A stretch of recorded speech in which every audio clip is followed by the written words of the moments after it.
daerah bencana atau daerah yang kami tuju. Kepada yang terhormat, Maijen TNI Pangkalan Udara Sri Mulyono Herlambang Palembang kembali menjadi pusat pengiriman bantuan melalui udara untuk penyintas bencana di Sumatera Barat, Sumatera Utara, dan Aceh.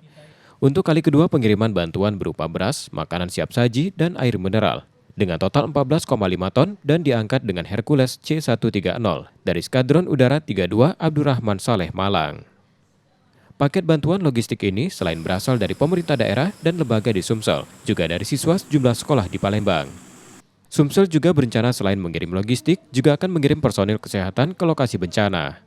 Kita pada tahap kemarin sebelumnya dari Provinsi, Pemprov dan jajarannya termasuk TNI Polri sudah mengirimkan lewat darat. Ya, minggu yang lalu juga.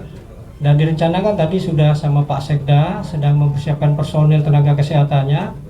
Sekda Provinsi maupun nanti dari Kota Palembang akan menyiapkan dulu personilnya, yang mungkin nanti bisa ditanyakan ke Pak Sekda langsung.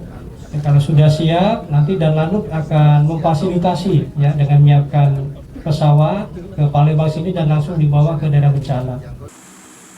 Bantuan yang dikirimkan dengan Hercules dari Palembang sudah mengangkut sebanyak 28,5 ton paket logistik untuk penyintas bencana di 3 provinsi di Sumatera.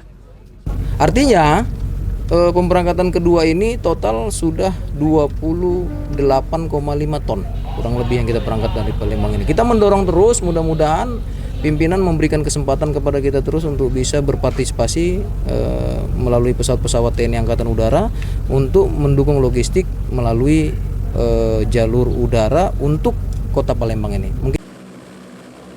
Lanut SMH Palembang akan terus membantu pengiriman bantuan logistik melalui udara dengan pesawat-pesawat yang dimiliki TNI Angkatan Udara. Tim Liputan Kompas TV, Palembang, Sumatera Selatan.